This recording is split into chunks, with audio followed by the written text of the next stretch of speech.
We shall commence this module by discussing a brief about 12th Finance Commission. According to Article 280 of the Constitution, the Finance Commission is selected by the President of India after every 5 years. 12th Finance Commission was set up by the President of India on 1st November 2002 under the chairmanship of Dr. C. Rangarajan to give recommendations on specified aspects of center-state fiscal relations during the period of 2005 to 10.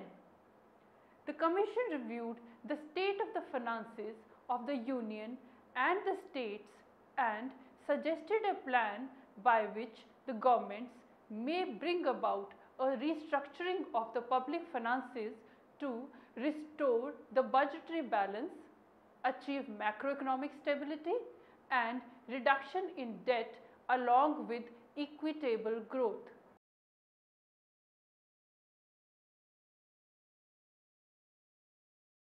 After studying this module, you shall be able to understand the relevance of 12th Finance Commission, understand the recommendations of 12th Finance Commission, examine the restructuring of the public finances by the Commission, and understand the fiscal reform facility, debt relief and corrective measures adopted by the Finance Commission.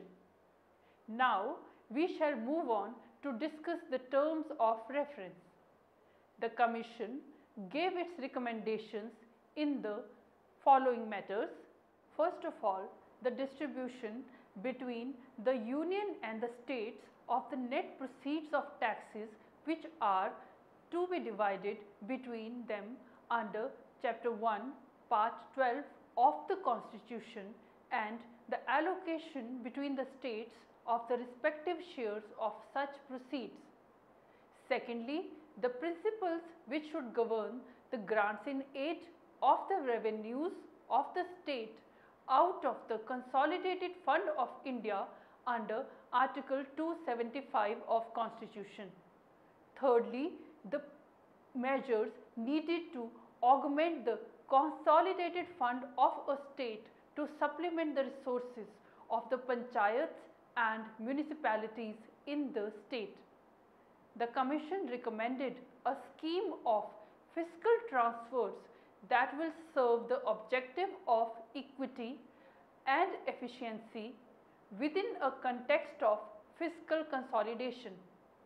The effort needed to achieve fiscal consolidation should be seen as the joint responsibility of the central and state governments for achieving vertical and horizontal balance consistent with the responsibilities of the two levels of governments in respect to providing public and merit goods and services. Both the center and the states will have to raise the level of revenues in relation to their particular revenue bases and exercise restraint in undertaking unnecessary expenditure commitments. In the context of horizontal imbalance, Commission found equalization approach appropriate to transfers as it was consistent with both equity and efficiency.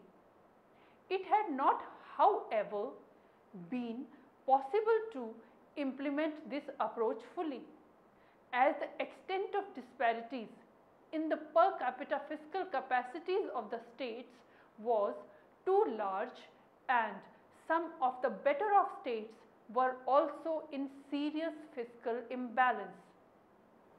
In the devolution scheme recommended by 12th Commission, efforts were made to strike a balance among different criteria reflecting deficiency in fiscal capacities, cost disabilities and fiscal efficiency. 12th Commission focused on education and health as the two critical merit services. The highest priority aimed at reducing disparities in the level of service provision and recommended conditional grants within the framework of equalization approach. In the order of fiscal transfers for the correction of vertical imbalance, 12th Finance Commission recommended an increase in the share of states in the divisible group of taxes to 30.5% from the previous level of 29.5%.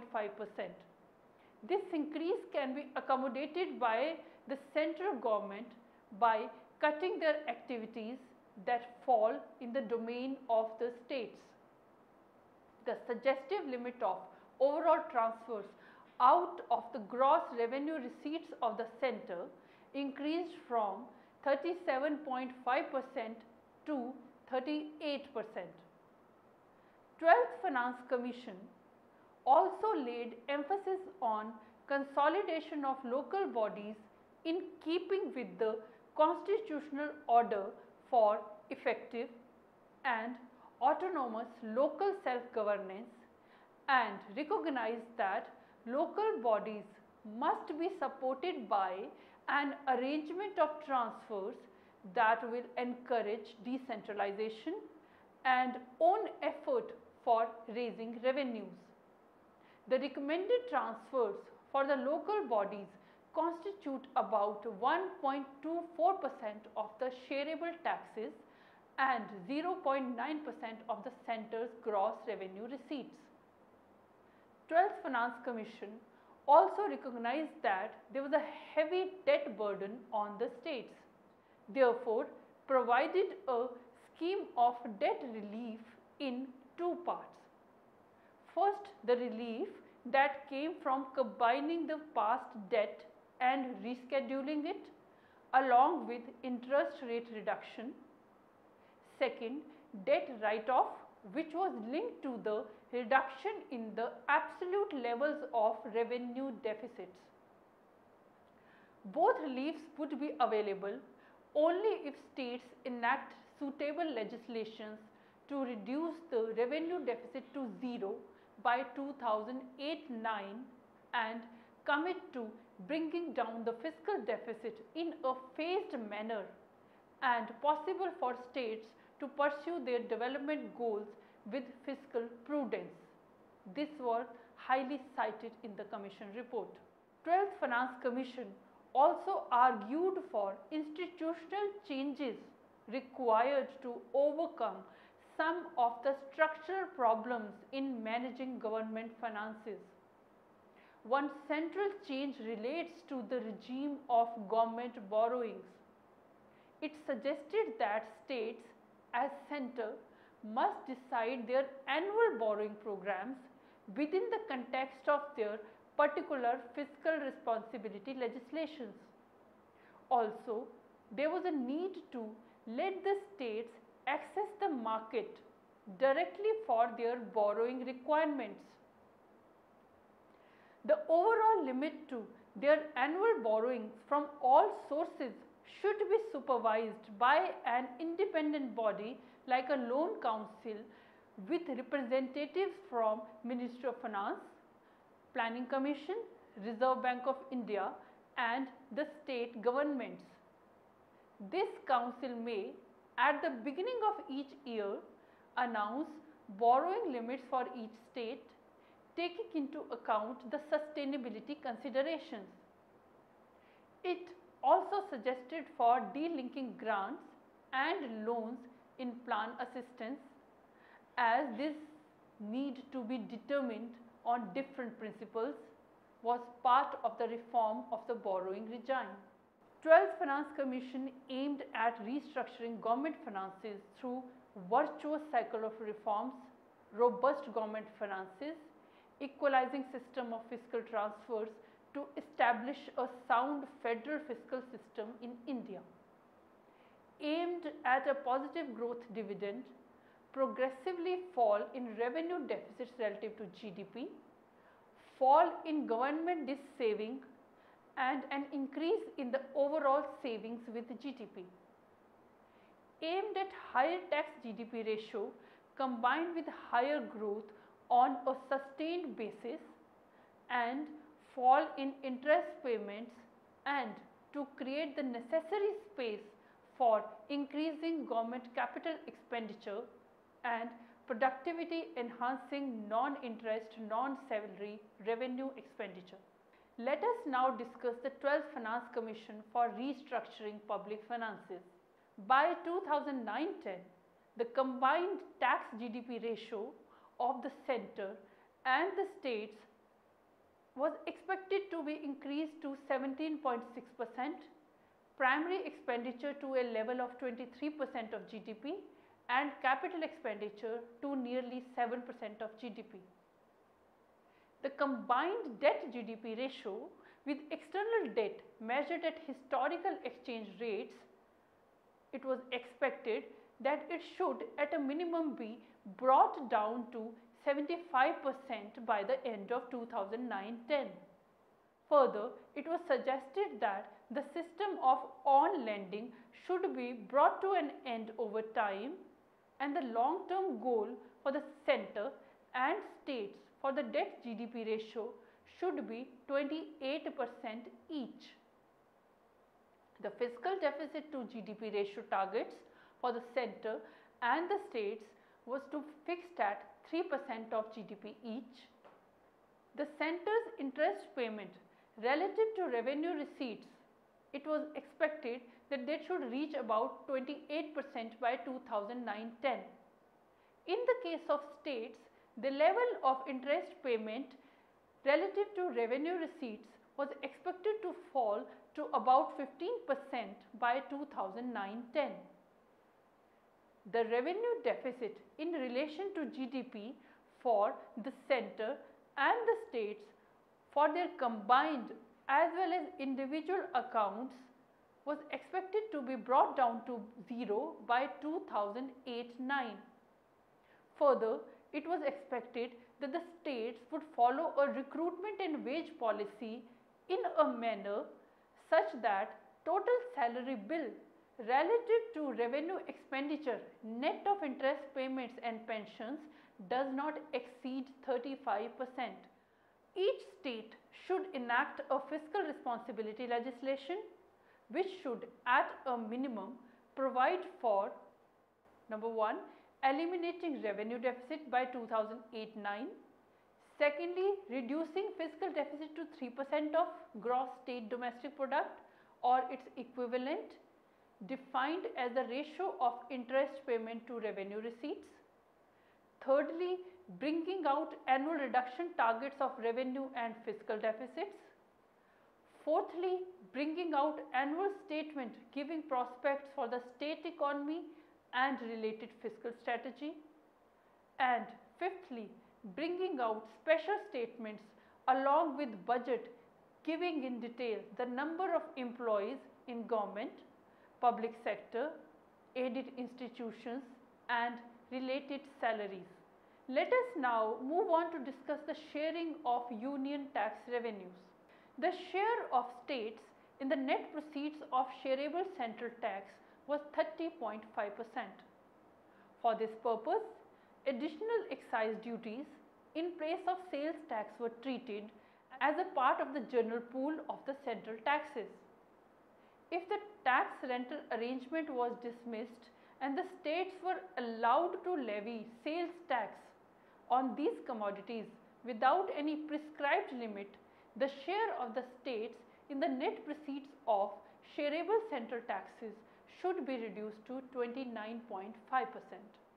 If any legislation was enacted in respect of service tax after 88th constitutional amendment was notified, it must be ensured that the revenue accruing to a state under the legislation should not be less than the share that would accrue to it had the entire service tax proceeds been part of the shareable pool. The suggestive amount of overall transfers to states was to be fixed at 38% of the central gross revenue receipt. The states should be given a share as specified in the table in the net proceeds of all the shareable union taxes in each of the 5 financial years during the period 2005 to 2009-10. Now, in context of local bodies, for the period 2005 to 10, a total grant of rupees 20,000 crores for the Panchayati Raj institutions and rupees 5,000 crores for the urban local bodies was decided to be given with interstate distribution.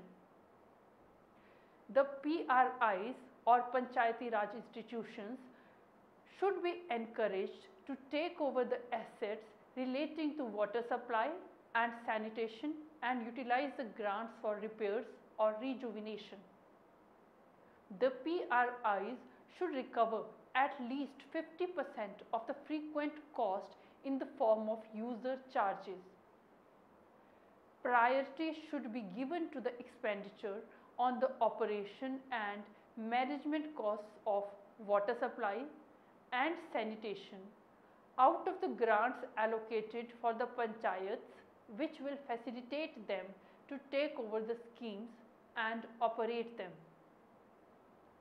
At least 50% of the grants provided to each state for the urban local bodies should be reserved for the arrangement of solid waste management through public-private partnership. PRIs and ULBs, that is urban local bodies, give high priority to expenditure on creation of database and maintenance of accounts through the use of modern technology and management systems. Some of the modern methods like GIS, that is Geographical Information System, for mapping of properties in urban areas and computerization for switching over to a modern system of financial management would go in a long way in creating strong local governments, fulfilling the spirit of 73rd and 74th constitutional amendments. State governments should not take more than 15 days in transferring the grants to local bodies after they are released by the central government. The centre should take a serious view of any unjustified delay on the part of the state. The state should adopt the best practices to improve the resources of the panchayats. The suggestions made by 12th Finance Commission in respect of state finance commissions should be acted upon with a view to strengthen the institution of SFCs so that it might play an effective role in the system of fiscal transfers to the third tier of government.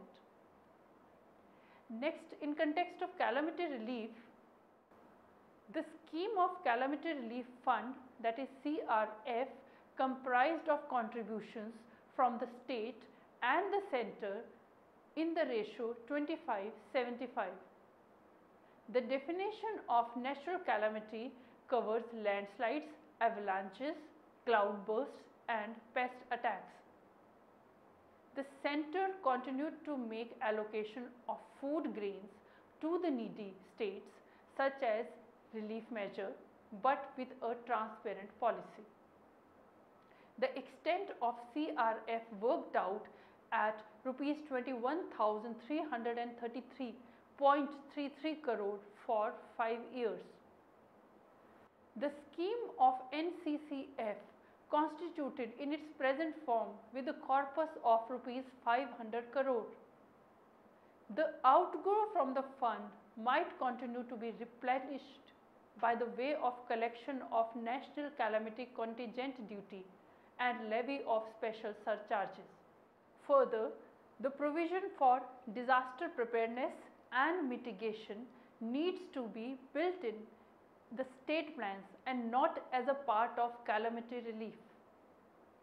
Next, in context of grants in aid to states, the system of striking a 70-30 ratio between loans and grants for extending plan assistance to non-special category states and 10:90 in the case of special category states should be done away with.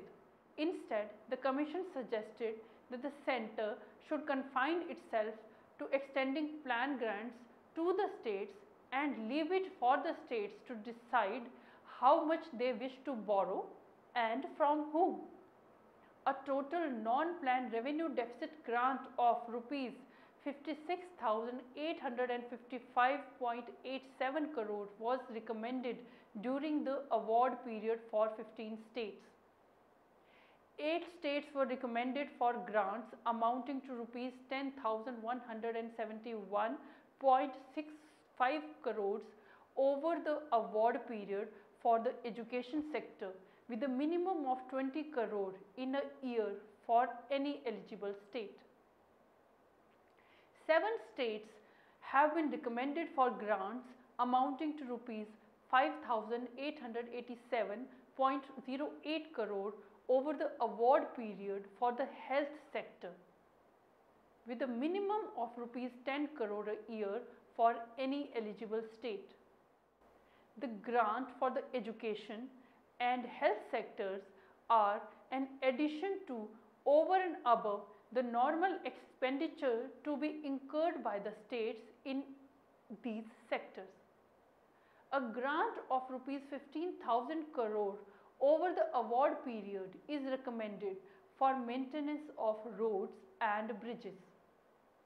An amount of rupees 5,000 crore was suggested as grants for maintenance of public buildings. The maintenance grant for roads and bridges and for buildings are an additionally over and above the normal maintenance expenditure to be incurred by the states. A grant of rupees 1,000 crore was suggested for maintenance of forests.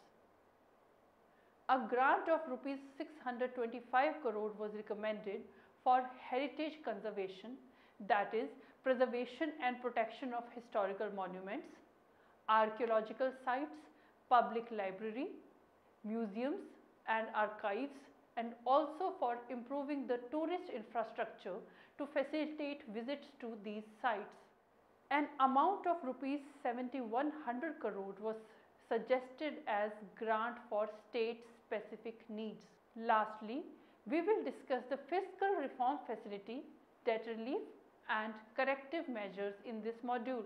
Each state must endorse a fiscal responsibility legislation prescribing specific annual targets with a view to eliminate the revenue deficit by 2008-09 and reduce fiscal deficit based on path for reduction of borrowing and guarantees. The central loan to states contracted till 31st March 2004 and outstanding on 31st March 2005, totaling rupees 1,28,795 crores, may be consolidated and rescheduled for a fresh term of 20 years and an interest rate of 7.5% be charged on them. A debt write-off scheme connected to the diminishment of revenue deficit of states may be presented. Under the scheme, the reimbursements due from 2005-06 to 2009-10 on central loans contracted up to 31st March 2004 and prescribed to be consolidated will be eligible for write-off. The quantum of write-offs of reimbursement will be linked to the absolute amount by which the revenue deficit is diminished in each successive year during the award period. The central government should allow the states to approach the market directly and not act in between for future lending. If some fiscally weak states are unable to raise funds from the market, the centre could borrow for the purpose of on lending to such states, but the interest rates should remain aligned to the marginal cost of borrowing by the state. External support may be relocated to states on the same terms and conditions as attached to such assistance by external funding agencies, thereby making Government of India a financial intermediary without any gain or loss. The external support passed through to states should be managed through a separate fund in the public account. All states ought to set up sinking funds for repayment of all loans, including loan from banks, liabilities on account of NSSF, etc. The fund ought to be maintained outside the combined funds of the states, and the public account should not be used for any other purpose except for recovery of loans. States ought to set up guarantee improvement funds through reserved guarantee fee. This should be preceded by risk weighing of guarantees. The quantum of contribution to the fund should be decided as the need may be.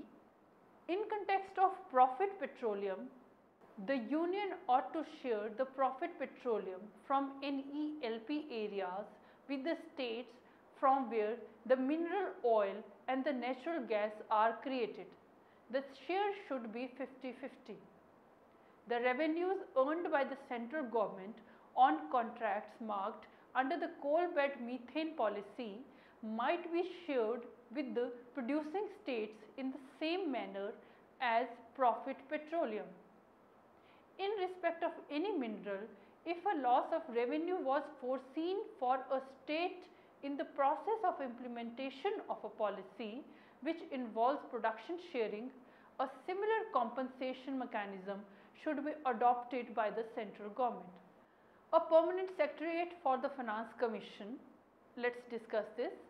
12th Finance Commission also suggested for the Finance Commission division of the Ministry of Finance should be converted into a full-fledged department serving as the permanent secretariat for the Finance Commissions with a tenure of at least 3 years to enable them to do their work sufficiently.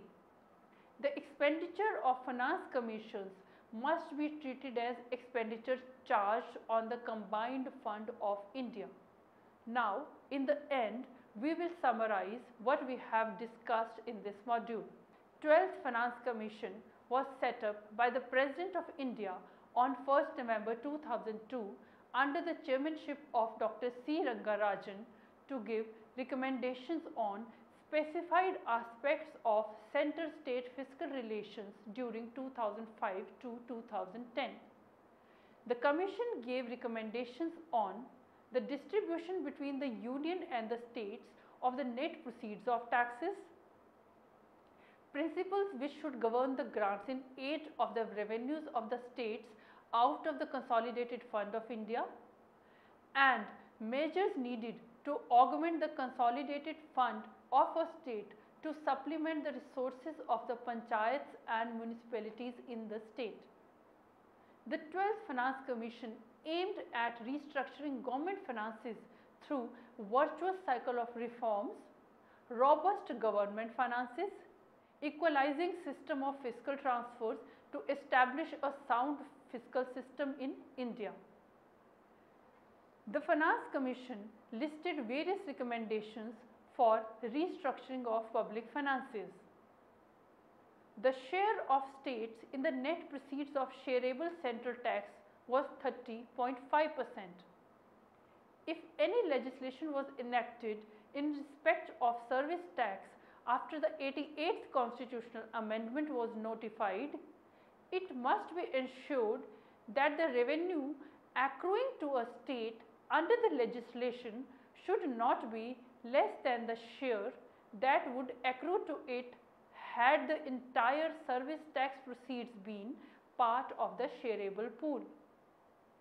For the period 2005 to 10, a total grant of rupees 20,000 crores for the Panchayati Raj institutions and rupees 5,000 crores for the urban local bodies was decided to be given with inter-se distribution. The scheme of Calamity Relief Fund comprised of contributions from the centre and the states in the ratio of 75-25.